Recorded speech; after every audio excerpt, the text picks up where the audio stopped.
Hi, welcome to the Craft Channel. I've got a quick project for you if you're a pet lover that combines all the things I love, which is dogs, food and using up scraps of fabric.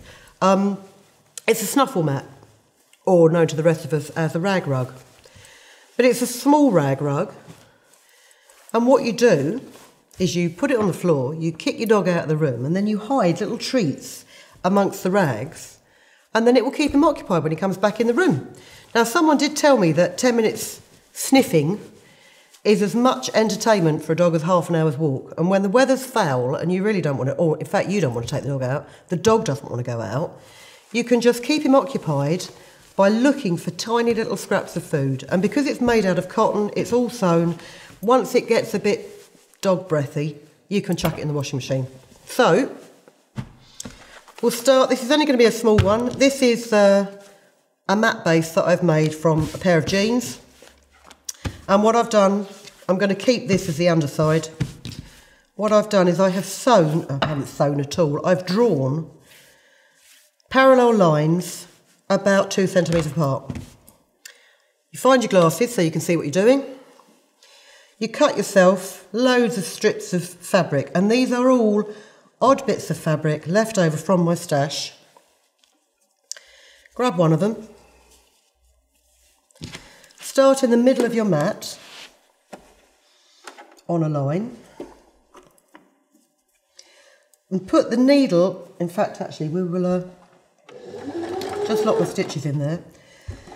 Put your needle in the base of the mat, lift the foot up and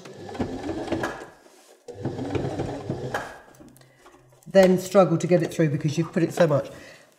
Pop a piece of fabric, any piece of fabric, under the foot and gather it up slightly. Don't gather it up as much as I did that first one. And then just stitch over it. Needle in, foot up, piece of fabric, foot down, sew over it. Oh, sew over it.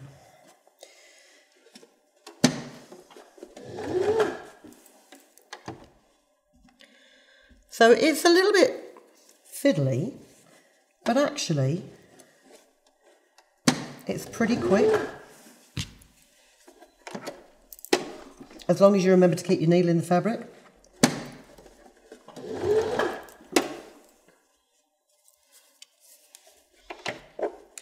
And unless, you know, your dog is particularly design conscious, you can make this mat with any colours that you like. So I'm going to really quickly finish this first row and then I'll show you how to do the next one.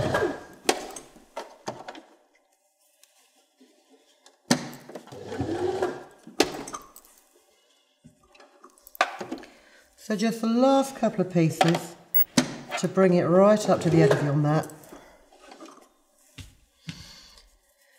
And with the base of your mat like this, you don't need to hem it. So that's your first row done.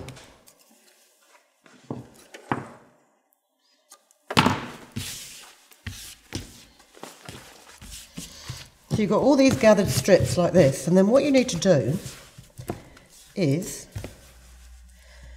fold them over.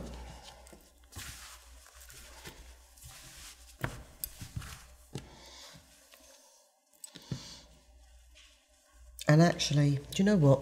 Let's just pin these down so they don't get in the way. Pin them down as best as you can.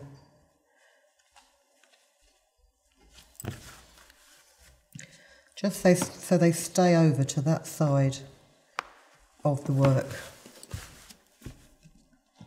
It doesn't matter if you've got a couple of errant ones that come out from the pins. It just does make life so much easier.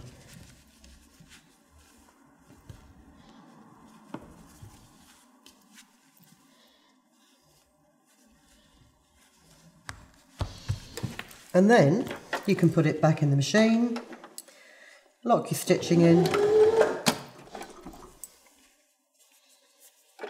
and just repeat the whole process. Now I'm not going to repeat the entire whole process because you get the drift of it. And you can make the pile of your rug as long as you like. I mean, these strips that I've cut are 11 centimetres long. That's what, about 4.5 inches. And they're 3 centimetres wide, which is just over an inch. The temptation is, I think, probably for the dog to start pulling at them because it's more of a pull toy than a snuffle toy. What's quite amusing is when the dog gets so frustrated because he can't find that final treat, and then he latches onto the fact that he can simply pick the rug up in his mouth, shake it about, and all the treats will fall out. But each time it takes him a little bit longer to remember he can do that. I'm just going to stop there because this is a very quick demo. But you can see when I unpin that first layer,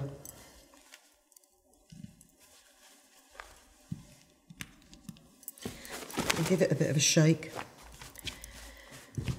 they stand up proud because they're close to each other. And obviously as you go along, you just fold your fabric back, pin it down, even if you just want to tape it down as you do the following lines. And that's exactly the way that this has been made. As you can see, there is distinctive gaps between the layers of fabric here, and that's where you hide your treats. So I hope, as I say, that's given you a reason to use up your scraps, your old jeans, all those bits of fabric that are sat there in a cupboard doing nothing. And even if you don't have a dog of your own, I'm sure you've got a friend that's got a dog or a cat. I don't know whether it worked with rabbits. I don't know whether they're into sniffing out food. But I hope you enjoyed that quick demonstration. I hope it's given you some ideas of things that you can do with your scrap fabric. Thanks very much for watching. Keep yourself safe, and we'll see you next time. If you've been inspired to create, please share your makes with us in the comments section below. And if you've enjoyed videos by the Crafts channel, hit the like button. Want to see more of us? Then click subscribe. See you next time.